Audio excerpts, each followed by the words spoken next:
ว่าอันสิบวชยังมาแรงประพากันซ้อมนาคว่าซ้อมขานนาคซอยสู้กันบอกกันนี่อันผู้มาใหม่สิบวชอีกจังสิมันเป็นเท่าใดแล้วเป็น4เป็น5เป็น66แล้วก็ไม่ได้พร้อมกันหมดละแต่จังบวชพร้อมกัน6บัดนี้เนาะนั่นแหละก็ซ้อมใช้กันมันกันในเมื่อมันมาพร้อมกัน6แล้วแต่ว่าผู้มาใหม่บ้านใดผู้ใดก่อนก็ต้องรอสักก่อนจ้ะรอสักก่อนรอให้ผู้มาใหม่ให้ได้สักก่อนคือเลิกงานแล้วก็จังพากันไปซ้อมกันนะมันมีศาลาขานนาคศาลาฝึกซ้อมขานนาคอยู่แล้วกับยามมื้อแลงก็พากันไปนั่งพากันท้องอยู่หั่นแหละยามมื้อเช้ากินข้าวแล้ว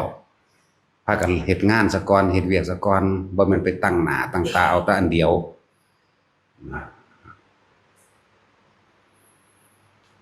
กินข้าวเที่ยงแล้วก็ฟ้าวลงงานซะก่อน 4-5 โมงก็พากันไปซ้อมหรือนี่แล้วจากอันนี้ก็พากันไปซ้อมอีกต้องใส่ความอดทนนำนั่นล่ะเว้ยทองบ่ทันได้ก็บ่ต้องหลับบ่ต้องนอนละทองมันอยู่หั่นแหละตัวโอ้ยมันบ่กี่คำดอกนะมันเว้าซ้ำๆนั่นเด้ล่ะหยังล่ะอามะหาหยังอามะพันเตหาหยังล่ะอีก1 5นั่นล่ะลืมล่ะจังละหาก็เป็น10 คำนึงได้บ่ได้ยากเลยล่ะถ้าจับจุดมันได้แล้วนอกนั้นก็ว่าน้ำเพิ่นนึงแหมศีล10นึงเด้บ่ได้บวชศีลหลายเด้เสียดศีลเน้นนึงเด้ศีล10นึงเด้บวชพระเนี่ยอย่าว่าล่ะนอกนั้นก็เป็นข้อปฏิบัติมันนั่นขอศีล10ประมาณเพิ่นสิพาว่าอามะพันเตว่าไปพวกกันได้ก่อนแล้วก็สักจูงสักส่วนกันซ้อมกันจ้ะถึงเท่าใดแล้วเป็น5มาใหม่อีกเป็น6ทำความรู้จักกันแล้วก็ซ้อมกันจ้ะสั่งสมอุปนิสัยเอาไว้คำว่าอุปนิสัยคือทำให้เกิดขึ้นหรืออุบัติขึ้นในความรู้สึกเอื่นให้มันเกิดขึ้นกับความรู้สึกให้มันเกิดขึ้นกับใจนิสัยก็คือใจนั่นแหละนิสัยก็คือสันดานนั่นแหละนิสัยก็คือสิ่งที่สั่งสมจนเกิดความเคยชินนั่นแหละคำว่านิสัยฉันเลื่อนว่าสั่งสมอุปนิสัยไปในทางที่มันเป็นสัมมาทิฏฐินะในโลกนี้เราบ่เคยเห็นเราบ่เคยมองสิ่งอื่นที่มีค่ามีราคายิ่งกว่าธรรมบ่มีเลยมีธรรมอันเดียวเลยล้วนๆเลยสมบัติใดๆในจักรวาลนี่ก็บ่มีได้ค่าสำธรรมคนที่มีธรรมยอมแก้ไขปัญหาทั้งออกให้ตนเองและผู้อื่นได้พร้อมแหละถึงสิมีเรื่องอื่นเล่ห์กลมนต์มารยาหยังก็แล้วแต่ล้วนแล้วก็เพื่อประคองให้สู่ทางธรรมเท่านั้นนึงเด้ถึงสิมีเรื่องคือจังด่ามั่งที่ตัวมั่งยังแล้วแต่มีแต่การประคองให้คนเข้าสู่ทางธรรมทางสัมมาทิฏฐินั่นแหละบ่สิใส่เล่ห์กลมารยาใดก็ตามมีแต่ธรรมคนที่มีธรรมอยู่ภายในอยู่แล้วนั่นย่อมมีทางออกแก้ปัญหาให้ตนเองก็ได้ผู้อื่นก็ได้นั่นสั่นแหละที่ว่าบ่ได้มีหยังมีค่าแต่ว่าคนทางโลกนั่นน่ะมีแต่ความคือเห็นทรัพย์สมบัติทั้งหลายมีค่ายิ่งกว่าปัญญาโดยธรรมเด้มึงได้กระสร้างที่มีผลประโยชน์ที่นั่นย่อมมีความแข่งแย่งชิงดีชิงเด่น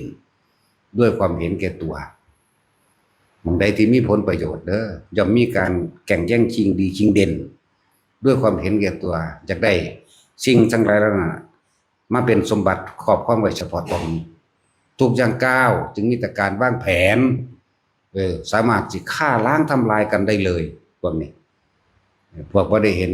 คุณค่าของธรรมคุณค่าของความจริงในชีวิตคุณค่าของจิตวิญญาณที่ตัวเองสิสืบไปในภายภาคหน้าคนบ่มีธรรมมันบ่เข้าใจหรอกคนบ่รู้ความจริงคำว่าธรรมะแปลว่าความจริงร่วมในสรรพสิ่งว่าจริงแต่จังแยกย่อยออกแต่ความจริงของโลกสัตว์ทั้งหลายที่เวียนว่ายแต่เกิดเพราะว่าบ่อาจสามารถที่สละคืนสมบัติของโลกได้ก็เลยเอาสมบัติของโลกติดอกติดใจเข้าใส่ความรู้สึกของตนโลภหวงแหนรักษาโกรธหลงอยู่ในวังวนแห่งความสุขสบายส่วนตัวเหลือเกินเห็นแก่ตัวสั่นแหละนี่คือทางโลกเป็นแบบนั้น ปัญญาไปว่ารู้จริงตามก็เป็นจริงเด้ในสิ่งทั้งหลายทั้งปวงปัญญาปัญญาที่ในหนังสือเพิ่นแปลให้เฮาหน้าเดียวนอกนั้นเพิ่นให้เฮาคิดเอาแตกแขนงออกเอาเองปัญญาแปลว่าความรอบรู้ในกองสังขารบัดนี้นะปัญญาแปลว่าความรอบรู้ในสิ่งทั้งหลายทั้งปวงรอบรู้ในสิ่งทั้งหลายทั้งปวงรอบรู้หยังรอบรู้เรื่องของชีวิตสัตว์ชีวิตสัตว์ความต้องการของหมู่สัตว์ความปรารถนาแห่งหมู่สัตว์ปรารถนาความสุขเมื่อปรารถนาความสุขแล้วจึงไม่เห็นทุกข์ติดตามอยู่ในความสุขนะบ่เห็นนั่นแหละแล้วก็เห็นคุณค่าของ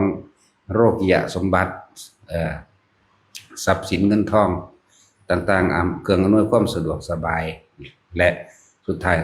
แสวงหาอำนาจเพื่อกดขี่ข่มเหงผู้อื่นเพื่อให้ตนสบายแต่บ่ได้รู้จักว่าตายแล้วสิ่งที่ตัวเองกระทำสิ่งที่ตัวเองกระทำจนเกิดความไปชินทุกมื้อเอิ้นว่ากรรมนั่นแหละเลยบ่รู้จักคำว่ากรรมคือหยัง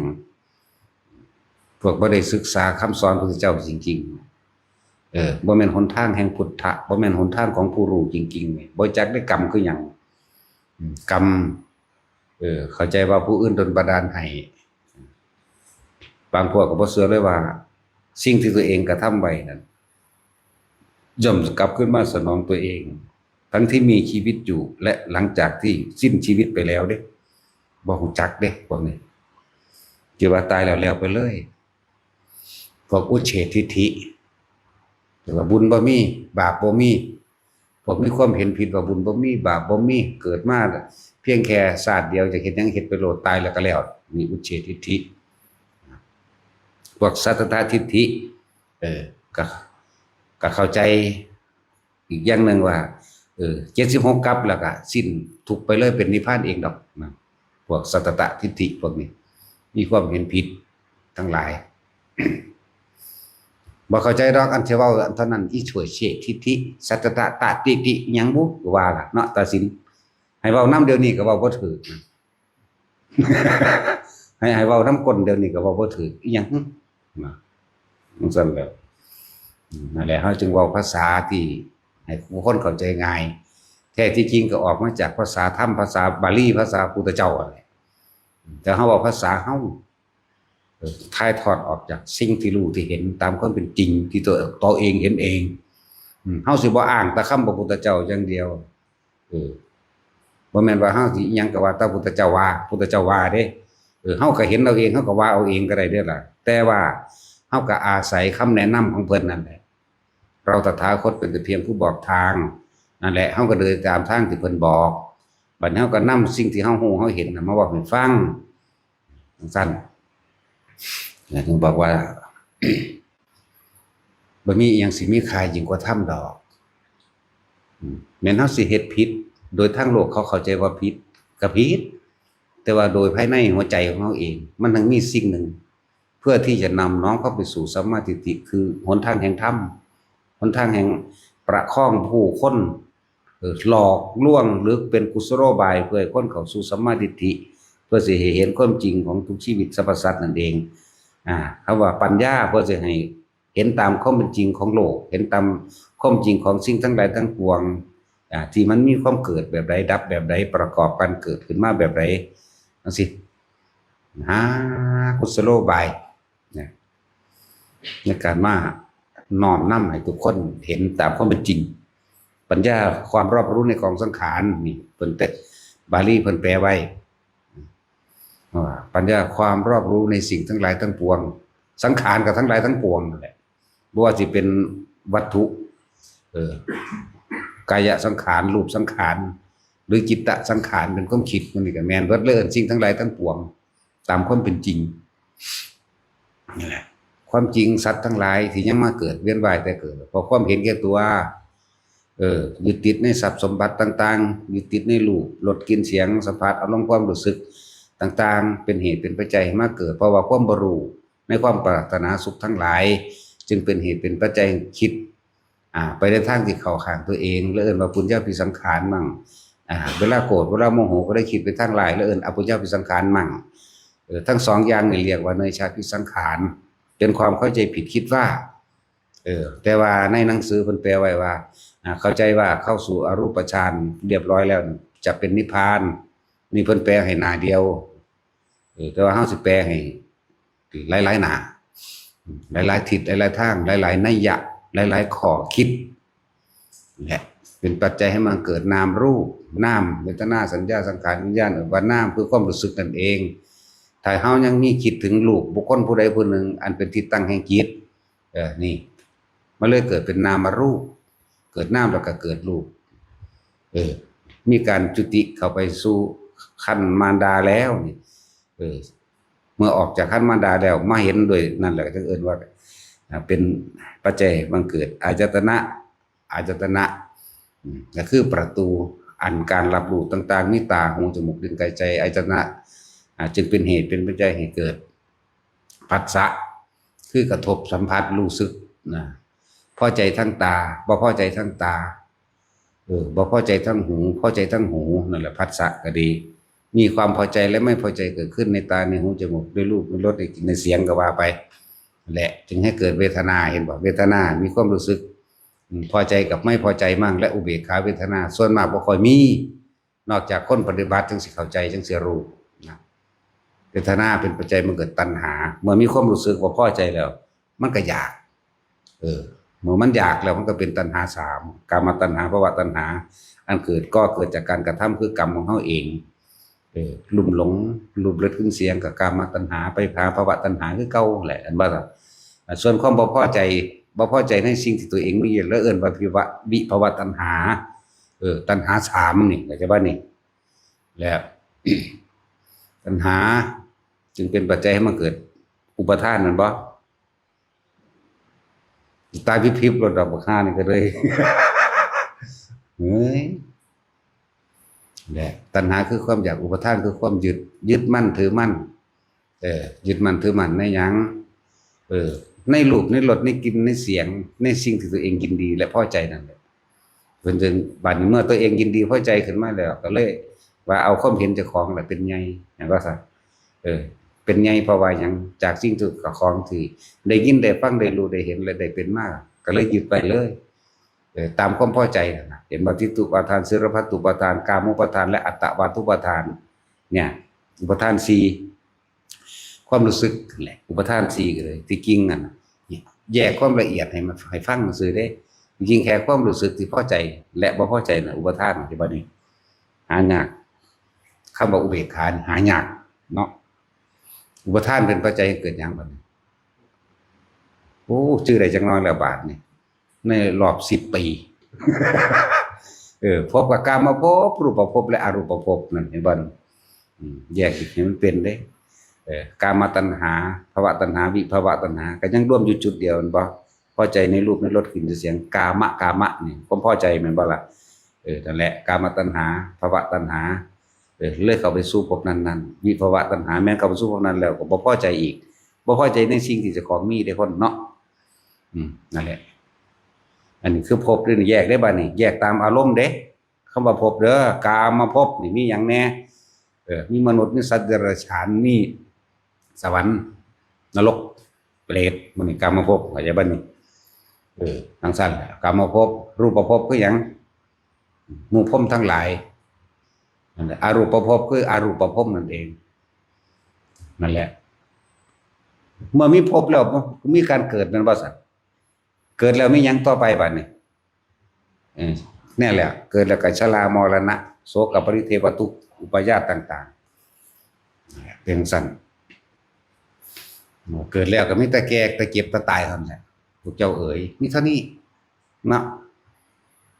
จังว่าผู้ใดบ่เข้าใจสิ่งทั้งหลายแล้วนี่ก็เวียนว่ายตายเกิดอยู่นั่นแหละ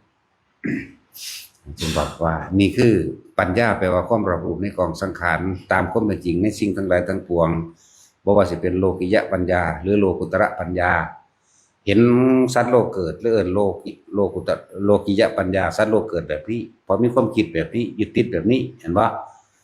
โลกุตระปัญญาหมายถึงทางออกจากโลกิยะหนทางออกจากทุกข์หนทางออกจากการเวียนว่ายตายเกิดเพราะมันรู้เท่าทันความคิดเจ้าของเองแล้วมันเลยหยุดได้นั่นแหละอวิชชายะตะเววะอาเสสะวิราคะนิโรธาได้บัดนี้เมื่อแสงสว่างแห่งปัญญาคือธรรมได้เกิดขึ้นแล้วนะเหมือนมันได้เกิดขึ้นแล้วครับมันก็รู้เท่าทันความคิดปรุงดียึดดีปรุงเร็วยึดเร็วมันบ่อ๋อเพราะว่าเฮายึดในความคิดเองนี่เอง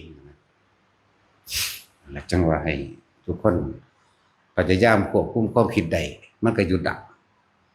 ที่แรกต้องอาศัยการเพ่งอาศัยการบังคับแน่เป็นธรรมดาเลยแนวมันนี่เฮาคิดเร็วๆเฮาบ่ได้บังคับเด้เนาะแถมซ้ำบ่รู้สึกตัวว่าคิดเร็วหรือคิดดีหรือคิดอยากได้อยากดีอยากมีอยากเป็นแต่ละมื้อแต่ละมื้อบ่ได้บังคับตื่นขึ้นเป็นโลดเป็นจนเท่านอนหลับเนาะแต่ว่าในการฝืนนี่ต้องบังคับเด้หลายคนภาวนาบ่สงบบ่ได้ดีบ่นั่นบ่นี่สิบ่อดบ่ทนอีหยังเลยเด้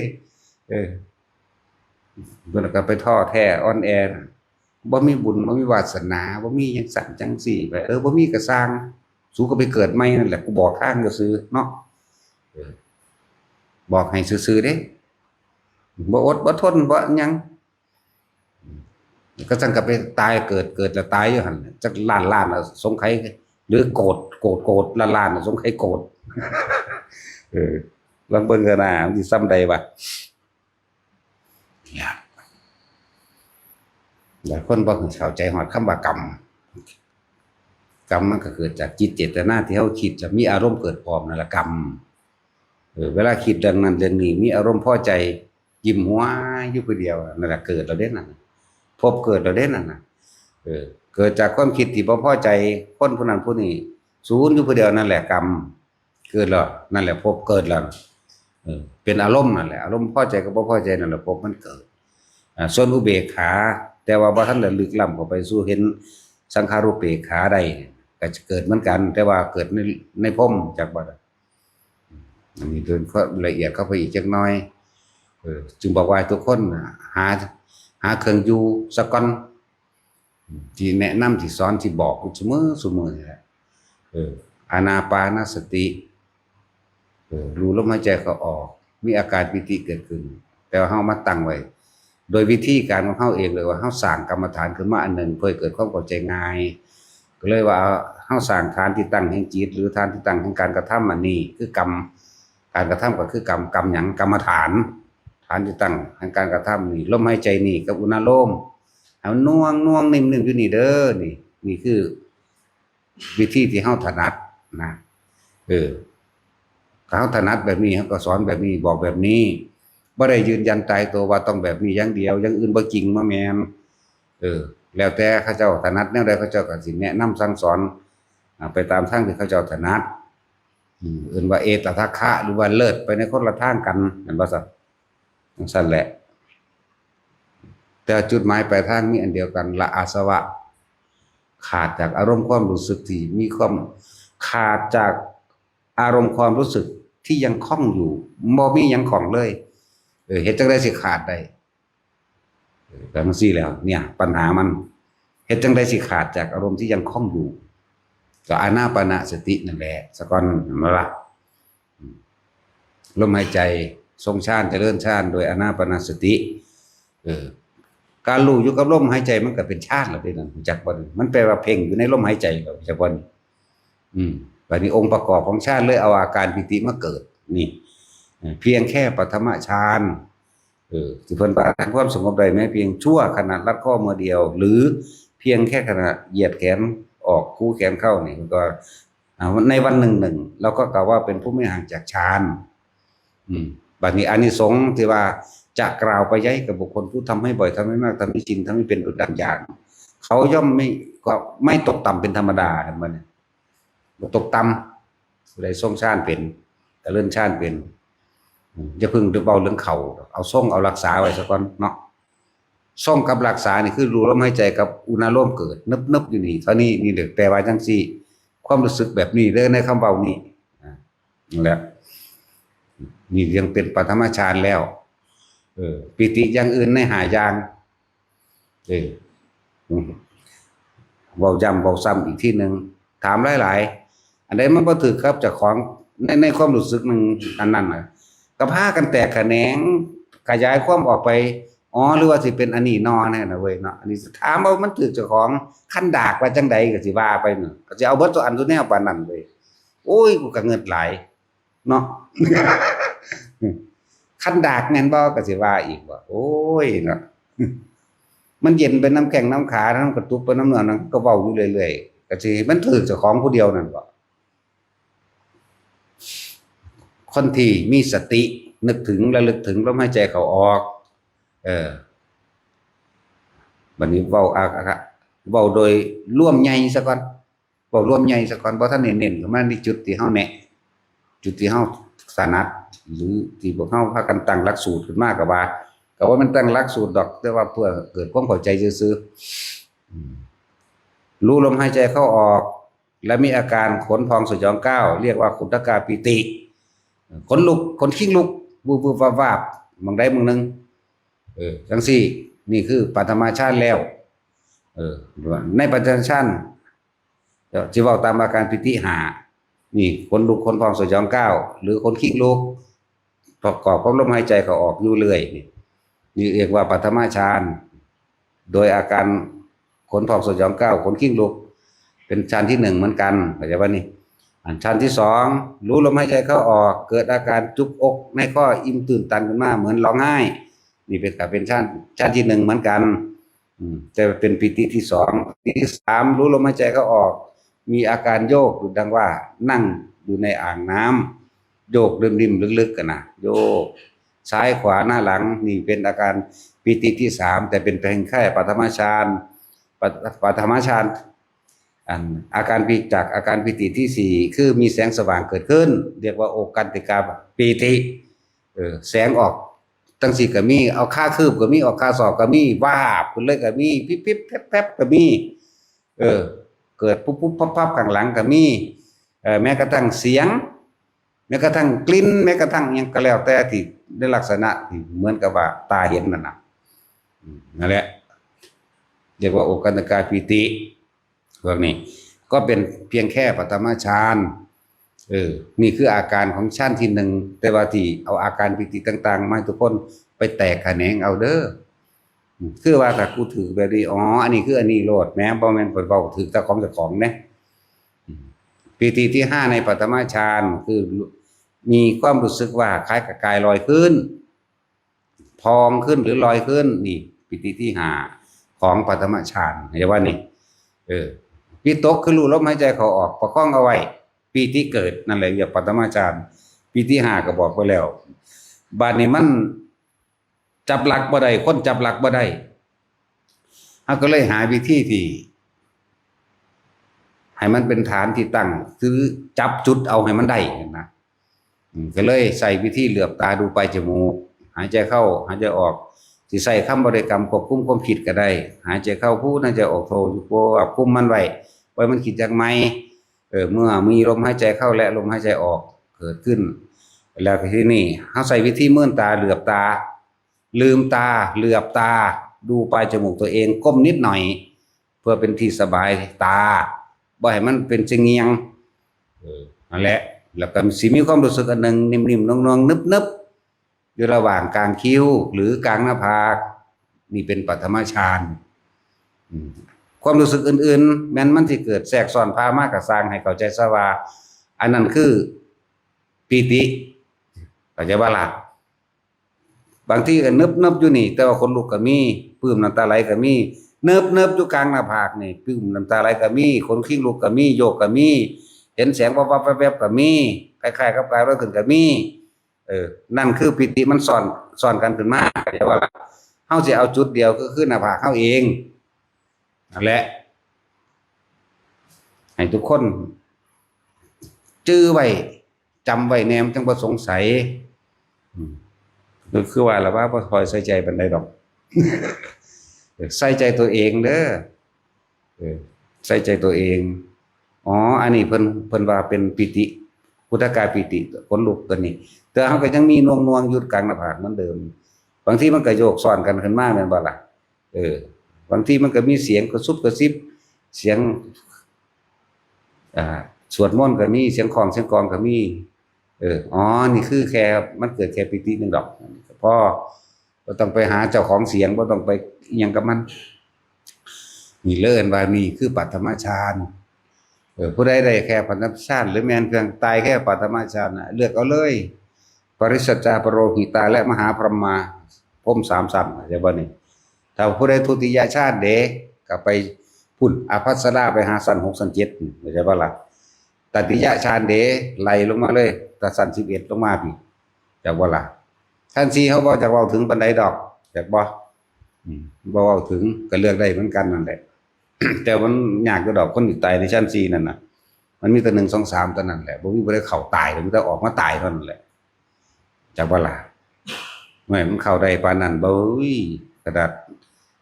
เขาเอาไฟเผายังบ่ตายเด้เนาะ ตั้งจับคนที่เข้าชั้น4ได้จริงๆเด้อสิบอกให้โตมันติแข็งแม่นั่งคัดสมาธินี่ย่อคนละข้างไปยกไปตั้งไว้หม้องอื่นก็ได้อันพวกยังหูเมื่อยอยู่นั่นมันบ่แม่นเด้อบอกให้ว่าบ่น่าสิบอกเลยห่างมันสิเลยมันเลยสิเอานำไปเว้ากันตัวเฮาเนาะตัวก็บ่ได้ก็แล้วกันหน้าไผก็เลย ตัวแข็งฝนตกก็บ่หูเมื่อยเด้นั่นมันตัดขาดแต่ความรู้สึกตั้งนี้แล้วชั้น4นั่นน่ะทางกายนั่นแหละทั้งตาทั้งหูจมูกทั้งลิ้นทั้งกายมันเบิดแล้วมันบ่มีมันบ่ฮู้จักหยังแล้วมันออกมาเอาเองมันก็เข้าเอาเองก็ออกเอาเองเด้พวกนี้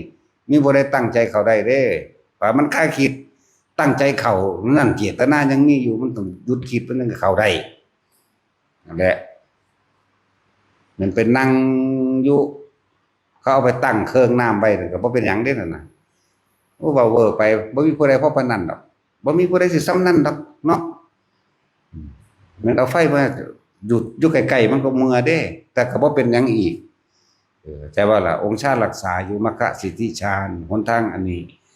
อาศัยอาการปิติเป็นเครื่องหล่อเลี้ยงจากวัน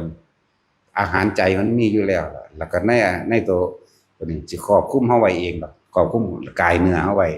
ผ้าอาบสิใหม่อยู่เนาะแต่ว่าอย่างอื่นบ่ใหม่อันใดที่อยู่ในกายบ่เป็นหยังนะแหละมหาตะเข้าคำว่านิโรธสมาบัติก็ได้ดอกส่วนมากมันจะนิโรธสมาตัวเบิดนั่นแหละเก่งปานนั้นซุมื้อนี้หายากอยู่แล้วเนาะนั่นแหละพระอรหันต์คุณเขาจังซั่นแล้วว่าสิเถียงได้ว่านี่อนาคามีก็เข้าได้มึงบ่เคยเป็นมึงจะมาเว้าเนาะแท็กซี่ถ้าเบิดโลกนี่ก็ได้ตัวพวกเขาเป็นเขาบ่เว้าเด้บัดนี้พวกอ่านหนังสือจังเอิ้นมาเถียงเนาะแค่ให้ขึ้นไปทั้งป่าทั้งภูเขานี่ก็สั่นโดดๆดาวๆจึงบ่กล้าขึ้นโดยเฉพาะคนสายังนอนเฝ้าหูเหี่ยวกันอยู่ที่แน่สำใดภาษาอันมีตะขาบคะเนดนเดาเอาซื่อๆเนาะบ่แท็กซี่ขนาดจูงแขนไปก็ยังย่านงวกหน้างวกหลังอยู่เนาะอีหลีเป็นจังซี่บ่แม่นอีหลีแปลว่าจริงๆนะถ้าอาหลีก็แปลว่าอันเดียวกันภาษาย่ออันนี้ก็เติกอาหลีใดนี่ภาษาสวมอันนี้ใช่แล้ว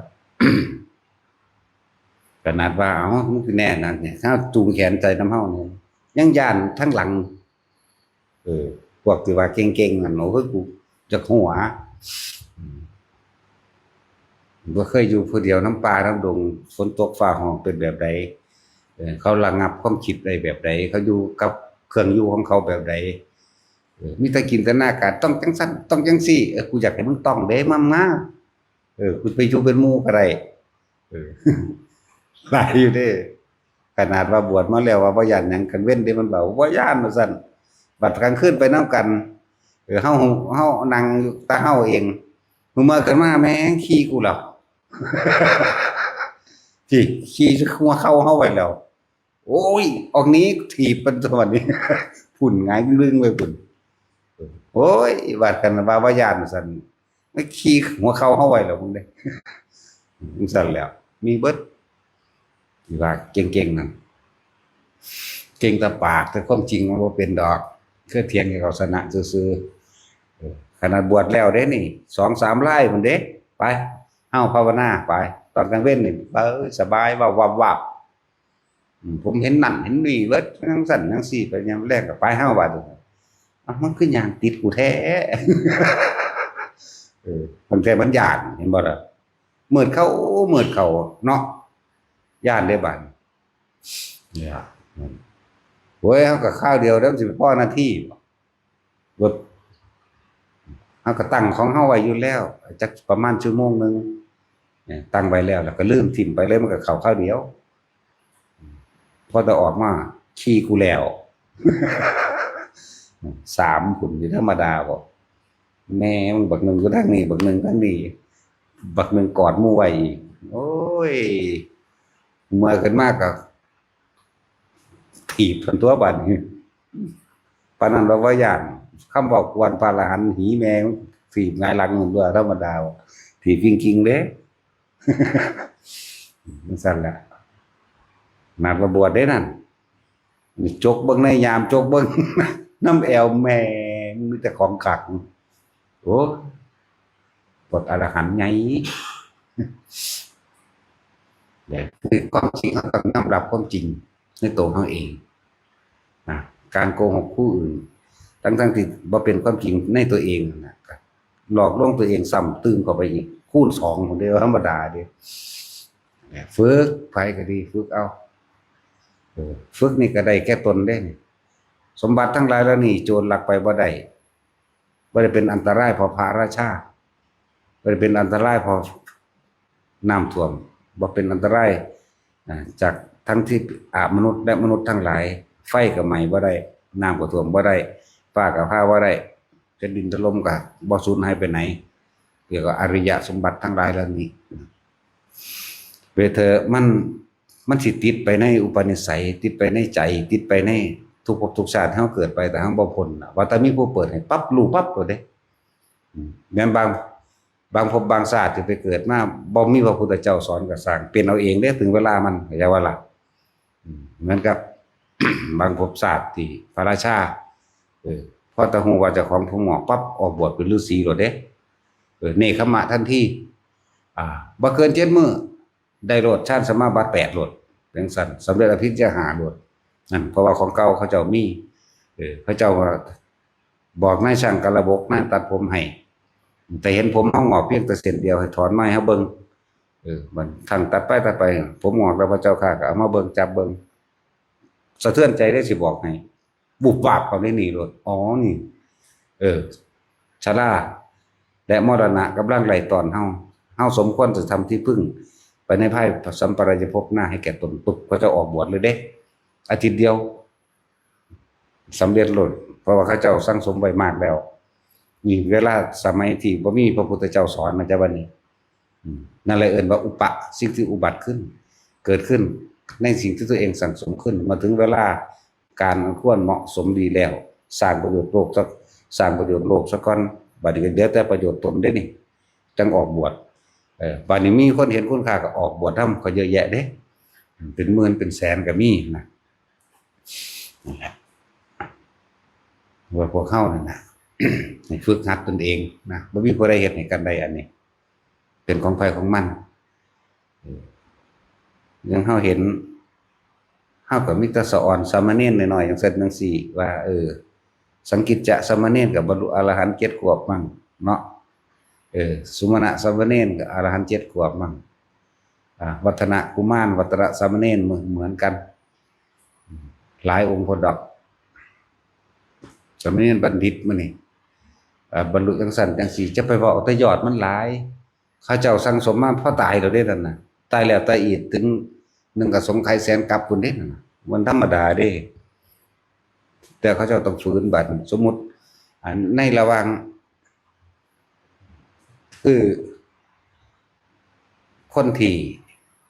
เป็นหมู่พวกเดียวกันจังซี่ผู้หนึงบำเพ็ญมาผู้หนึงบำเพ็ญมั่งบ่บำเพ็ญมั่งผู้บำเพ็ญมาเสมอต้นเสมอปลายมาตลอดผู้นี้ก็ไปบรรลุไปตามเสมอต้นเสมอปลายผู้นี้ก็ล่วงลงไปเด้นั่นแหละจังว่ามันขึ้นอยู่กับตัวเฮาเองความนั้นชาติสมัยหนึ่งพระโมคคัลลากับพระราหุลเกิดเป็นหมู่กันเชี่ยวกันออกบวชเป็นฤาษีนำกันนี่พระโมคคัลลามักไปเที่ยวเทิงสวรรค์ได้ไปพักกลางวันอยู่เทิงสวรรค์ดาวดึงส์นอนอยู่ใต้ห่มไม้ปริชัตตะส่วนพระราหุลมักไปนอนอยู่เมืองบาดาลนี่ความเคยชินมันติดมันหลังจากร่างกายนั้นตายแล้วนี่ความเคยชินผู้ไปพักผู้นั้นก็ไปสวรรค์ผู้นึงก็ไปเป็นพญานาคจังซั่นแล้วล้อกันความเนินสาจังซั่นแหละเรามีสัตว์สิพูดถึงอีกอันนึงก็คือผู้บอกทำความดีเสมอต้นเสมอปลายที่บ่ได้ไปนิพพานพร้อมกับพระพุทธเจ้าเฮาจังซี่พวกกินจานาวิริกาจังซี่แม่แม่นบ่ล่ะที่จริงบำเพ็ญมานำกันดีๆนี่เด้แต่ว่าไปเกิดความอิจฉาริษยาหรือไปเกิดความเห็นแก่ตัวอย่างหนึ่งเลยทำให้บาดมาศาสตร์สุดท้ายก็เห็นกันคือเก่าแต่อุปนิสัยอิจฉาริษยาอุปนิสัยเห็นแก่ตัวนี่แม่มันฆ่ามานี่พุทธเจ้าแนะแล้วแนะอีกบอกว่าจะเฮ็ดจังซั่นตกนรกคือเก่านั่นแม่นบ่ซั่นล่ะฝ่ายนี้ผู้เขาเสมอต้นเสมอปลายหมู่แม่นางแม่ใหญ่พิมพามื้อนี้แม่ใหญ่ประชาบดีมื้อนี้เขาจะพากันขึ้นถึงนิพพานเบิดแต่พวกนี้กลับตกทั้งที่บำเพ็ญมานำกันเด้นั่นจังซั่นแล้วมันมีผู้ใดเฮ็ดให้กันได้เด้เจ้าก็เคยเกิดเป็นพี่เป็นน้องเป็นหมู่พวกเดียวกันมาแล้วเด้บ่ว่าพระนางพิมพาบ่ว่านางประชาบดีนางอันหยังละสวงได้แน่ละลืมละนางลายมั้ย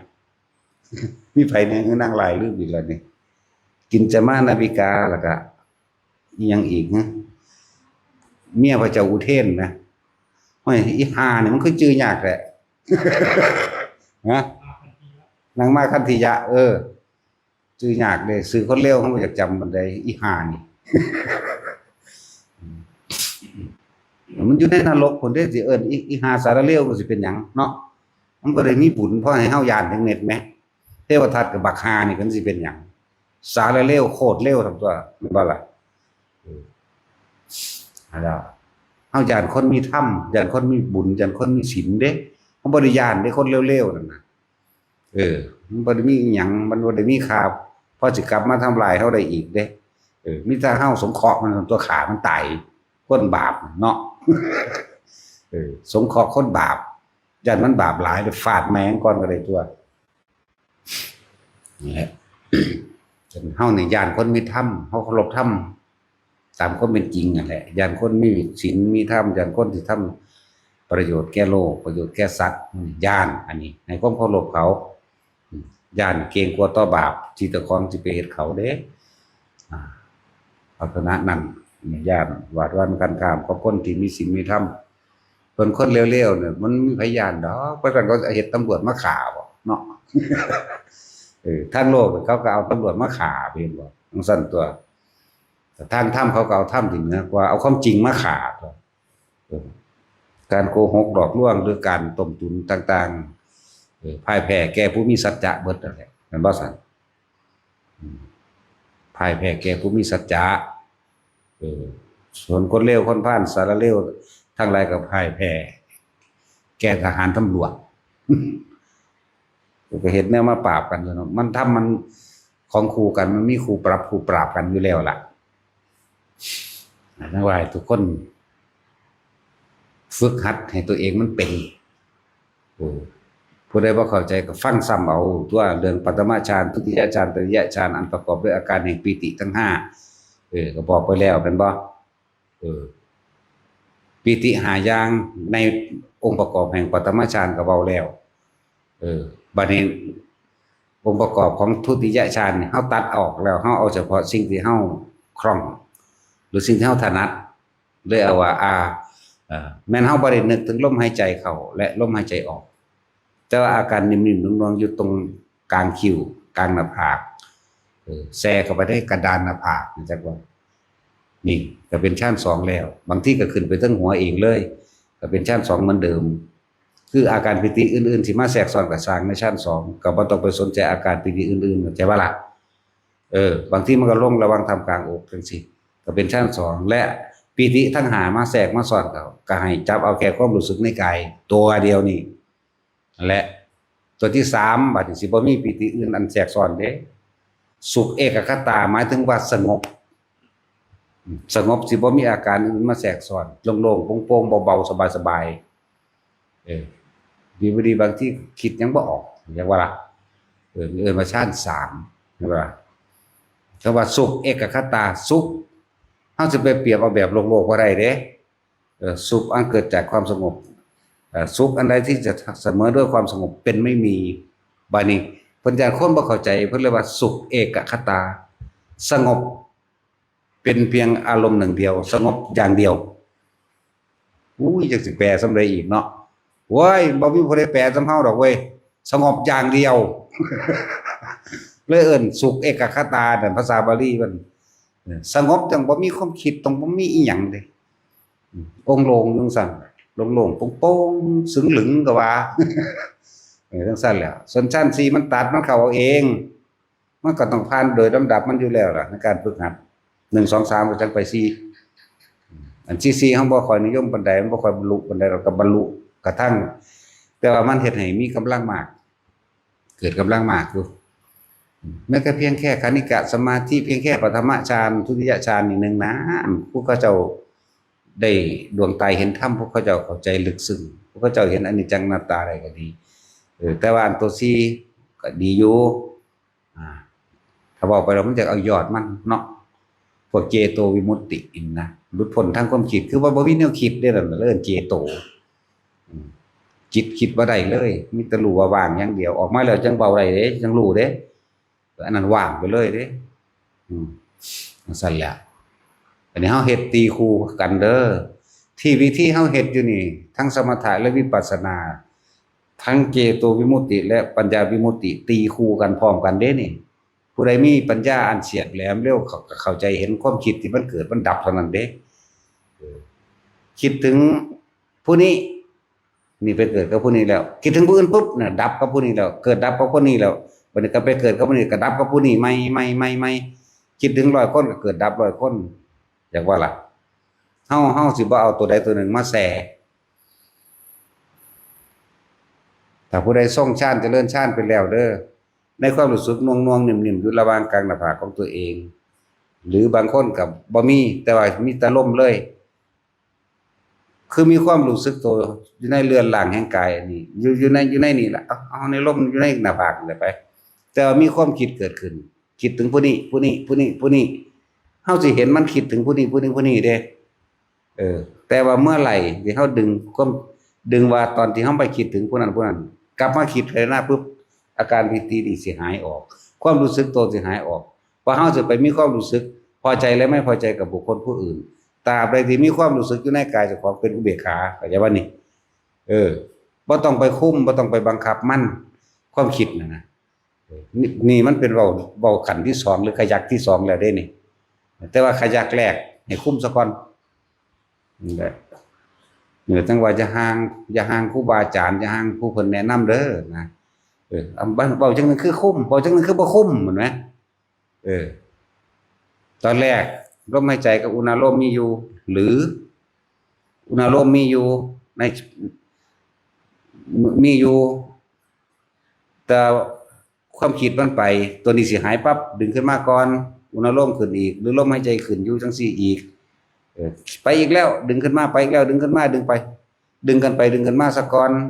จนกว่าสิเข้าใจความรู้สึกว่าน่วงอยู่นี่ตลอดแต่เอาความคิดปล่อยไปบ่ต้องคุมตอนแรกคุมตอน2บ่คุม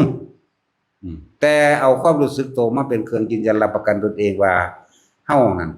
ไม่ไปมีความรู้สึกกับความคิดที่มันคิดไปอย่างว่าล่ะพอเข้าใจว่าแท็กซี่นั่นแหละถ้าเมื่อไหร่หายปุ๊บแสดงว่าไปพอใจได้พอใจกับบุคคลสัตว์สิ่งของที่คิดถึงแล้วพบได้เกิดขึ้นแล้วถ้าตายตอนนั้นก็ไปเกิดเพราะว่าจิตมีที่ตั้งก็คิดถึงนั่นแหละเมื่อมันคิดถึงสิ่งเหล่านั้นแล้วตอนแรกมันคิดไปเองของมันก็มันบ่ทันได้มีอารมณ์เกิดใดแต่ว่าเฮา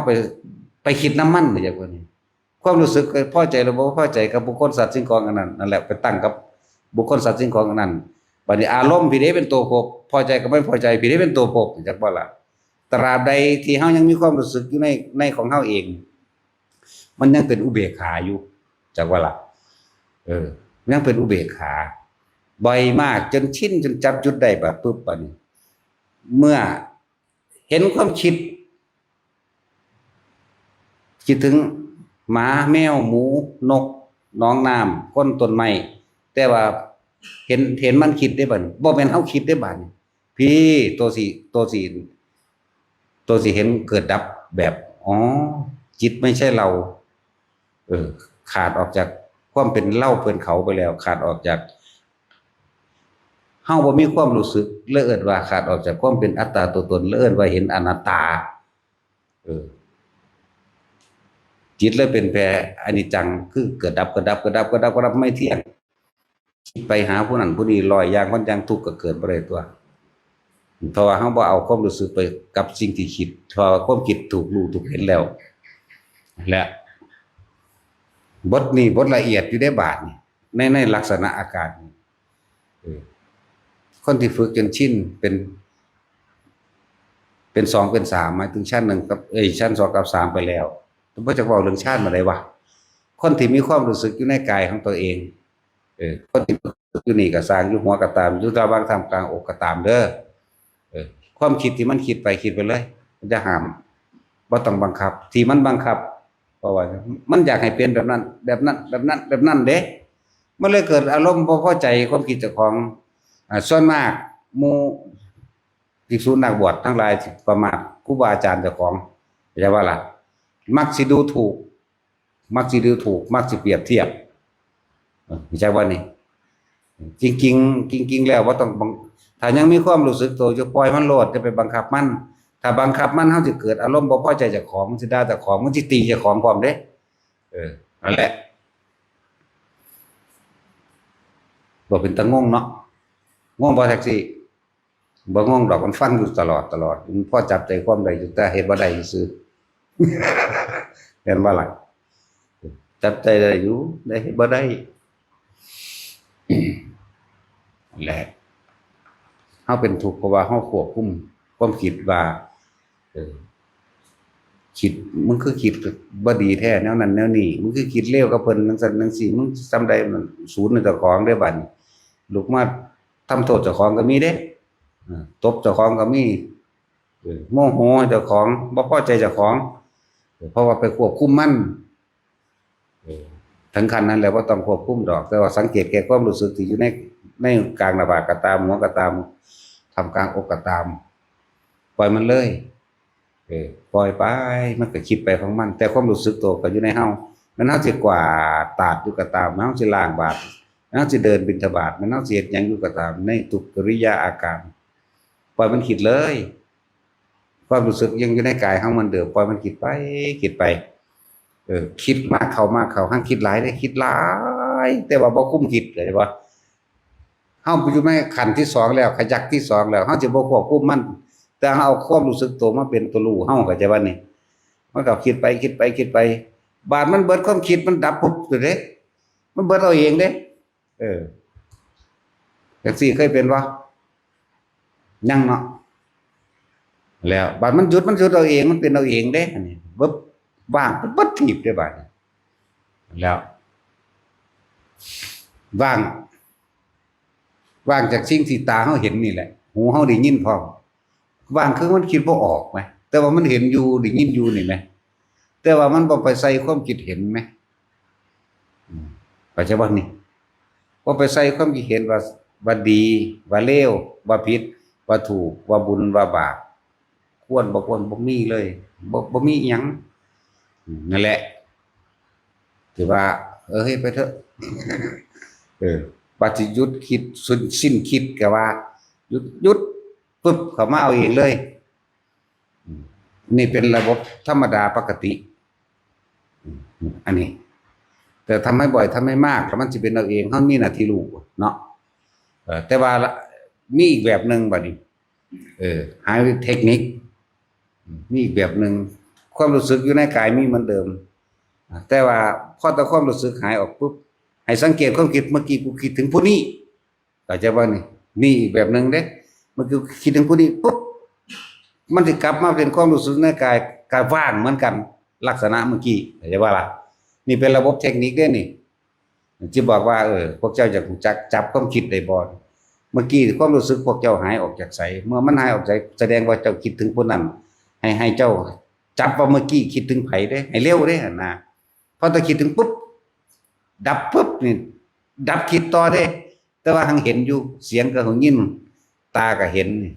นี่บ้างเหมือนกันกับตัวเมื่อกี้นี่แต่ว่านี่เป็นระบบเทคนิคจะอธิบายยังกระดอกกระเดียดเพราะสำนันล่ะเพราะกำกลางไปก็เลยเนาะและมันจะเป็นสองระบบปกตินี่เป็นระบบเทคนิคแต่ตอนที่เฮาความรู้สึกเมื่อกี้นี่ออกจากกายคิดถึงไผว่าพอจะไปจับจุดถึงปุ๊บมันสิความรู้สึกกายเกิดมาใหม่ปุ๊บแล้วว่างแปลกประหลาดด้วยที่เกิดเลยว่างนะแต่พอยึดในความว่างจึงว่างอยากบอกล่ะอันนี้ยังเป็นงงครับเนาะรู้ว่าว่างแต่ว่าบ่ยึดในความว่างถ้ายึดในความว่างบ่ว่างเห็นอยู่ว่าว่างแต่ว่านี่บ่ความว่างเป็นจังซี่บ่ว่างอยากว่าล่ะสงบเป็นจังซี่บ่บ่สงบอยากว่าเลยมันมีหน้าที่รู้ซื่อๆเด้แหละฝึกไปบอกตัดสัตว์นรกจนฮอดอรหันต์แล้วได้นี่เพื่อสิหันลงทั้งต่ำก็หันไปเนาะขึ้นอยู่กับตัวเองเด้อฝึกฝนตนเองช้าหรือเร็วขึ้นอยู่กับความเพียรพยายามและความอดทนของเจ้าของเด้อผู้ใดมีความเพียรเร็วคือความเพียรกล้ามีความเพียรบากบั่นนะกับผู้นั้นแหละก็คือย่างเอากับแลนเอานั่นแหละมันว่าซั่นคนย่างเนิบก็น่านถึงคนแลนเอาก็คือคนมีความเพียรขยันทำสมาธิทุกรูปแบบเพราะว่าจิยืนสมาธิแปลว่าจิตตั้งมั่นให้ตั้งมั่นในภาคนั่นแหละเอาความรู้สึกยืนก็มีความรู้สึกในการกระภาคนี่เดี๋ยวสิว่าอันถ้าอยู่บนหัวล่ะถูกไหมอีกล่ะมึงนี่มันมีอย่างแทรกซ้อนอธิบายตั้งต้นจนโดยเฉพาะพวกยิ่งพวกประสาทอันนี้แมนบ้างเลยก็เคยไปเว้าเบิดแนวเนาะมันก็เว้าบ่เบิดในเทื่อเดียวมันเป็นรอยยางพูนถ้ายังมีความรู้สึกโตอยู่นี่อยู่ในตัวเองนั่นแหละมันยังสิแทรกซ้อนก็สร้างจะไปคิดน้ำมันแหมแล้วเฮ็ดดูเข้าก็จับสนจับปลายจับเงินจับทางได้ดอกขึ้นอยู่กับตัวเฮาเองเด้ผู้ใดขยันเฮ็ดคำว่าขยันเฮ็ดนี่หมายถึงแค่ความรู้สึกอยู่ในลมหายใจกับอุณหภูมิก็ว่าบางคนก็บอกบางคนอุณหภูมิบ่เกิดแต่ว่ารู้ลมเลยก็มีได้ม่วนๆอยู่ในดังในหูดังนี่กูอยากดึงออกมาได้เด้นี่เนี่ยขนาดนั้นเด้อยู่ในนี่บางคนก็อยู่กลางหน้าผากบางคนอยู่หัวบางคนอยู่หน้าอกนั่นแหละคือเอิ้นว่าสมาธิว่าจิตตั้งมั่นมันตั้งมั่นได้นานๆมันก็ก่อเกิดมีกำลังเมื่อมันมีกำลังแล้วมันก็ทันความคิดสิ่งที่เกิดสิ่งที่มากระทบมันก็บ่คิดหูได้ยินก็บ่คิดตาเห็นมันก็บ่คิดตัวรูปรสกลิ่นเสียงมันบ่คิดบัดนี้จิตในจิตคือความคิดในความคิดอีกพุ่นน่ะซ้อนกันขึ้นมาอีกมันก็ยังบ่นำไปคิดพูดจังซี่แม่นแบบนี้เองก็รู้ตัวบัดนี้ อ๋อกูฮู้มึงแล้วนี่ก็บ่ทันเข้าใจบ่ล่ะเดินเข้าเบามันหายทันทีเด้รู้ไปซื่อๆนั่นแหละฝึกเอาของพวกนี้ต้องอาศัยประสบการณ์เจ้าของเด้เอากันบ่ได้เฮ็ดเอาเองเด้อไปก็ดีจังว่าเฮาก็ว่าบ่มีสิ่งใดสิสำคัญเท่ากับธรรมคือความจริงอันเป็นหนทางเดินทางเข้าสู่ความบ่กลับมาเกิดอีกคนที่กลับมาเกิดอีกคือคนที่หวงสมบัติพวกกามพวกขี้สมบัติจักบ่ล่ะนี่แหละที่หนึ่งเลยใช่บ่ล่ะก็เว้าให้ฟังว่าตัวตั้งแต่กลับแรกหรือต้นแรกแห่งการเกิดแห่งหมู่สัตว์ทั้งหลายคุณเว้าตั้งแต่อาคันจะสูตรมาเนาะเว้าให้ละเอียดบักยาวเด้บ่ได้จบง่ายเด้แต่เว้าให้ละเอียดเว้าได้เป็นจังสิเว้าบ่ได้แต่ว่ารัดเอาซะเริ่มต้นแรกคนมาสร้างบ้านสร้างเรือนก็เสพกามกันนั่นแหละที่แรกก็เสพโดยทั่วไปอยู่คือไก่คือหมานี่แหละเอากันทั่วไปแล้วก็แล้วไปต่อมาเกิดความติดใจในรูปรสกลิ่นเสียงของคนผู้นั้นเริ่มมายึดมาถือมาครองว่านี่ของกูใช่ป่ะล่ะจังมีการสร้างบ้านสร้างเรือนจังมีการสังสมอาหารจังมีการสังสมเครื่องประดับประดาหลายอย่างต่อมาเดี๋ยวเลี้ยงลูกเลี้ยงหยังก็เกิดเป็นบริวารของม่านทั้งหลายตัวนั้นจักว่าล่ะนะครับนั่นก็ฮู้อยู่ตัวว่าถึงจะต้นแรกผู้ได้ขามตัวนี้ได้ผู้นั้นก็บ่มาเกิดนะ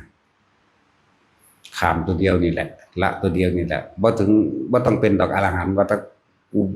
กูเห็นโทษแล้วหรือว่ากูเบาอีกแล้วหรือฝึกไปตายในร่มได้หรือบ่ต้องคิดหยังล่ะเนาะก็มันก็บ่มาตัวอันนี้เป็นแค่คำบอกคำเทียบอุปมาอุปไมยให้นัยยะให้ข้อคิดซื่อๆเด้ให้ข้อคิดไปเทียบไปเปรียบไปฝึกหัดปฏิบัติเอาเองอย่างเช่นง่ายๆเนี่ยเอาผู้ใดตายในลมหายใจโดยบ่ได้คิดถึงสิ่งใดเลยผู้นั้นบ่มาเกิดเห็นไหมบ่ต้องเป็นหยังอยู่ในลมหายใจน่ะตายในลมหายใจมันบ่คิดถึงไผเด้ลมหายใจตัวนี้มันแผ่ความรู้สึกที่ยังเนื่องอยู่ในกายซื่อๆดอกกัน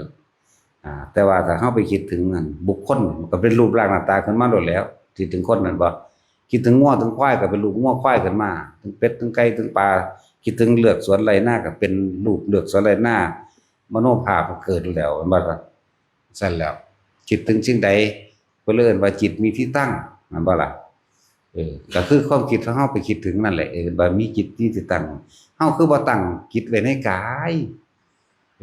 อานาปานสตินี่เนี่ยเห็นผู้มีสติรู้อยู่ในกายเลยว่าตั้งไว้ในกายเรื่องละลมหายใจนั่นแหละคือกายในกายอันหนึ่งกายเวทนาจิตธรรมบัดนี้เวทนาในเวทนาหมายถึงอุเบกขาเวทนาอันเกิดจากจิตสงบแล้วจิตร่วมคือมันบ่ฟุ้งซ่านกระจายความคิดออกไปหาบุคคลสัตว์จริงของเรียกว่าจิตร่วม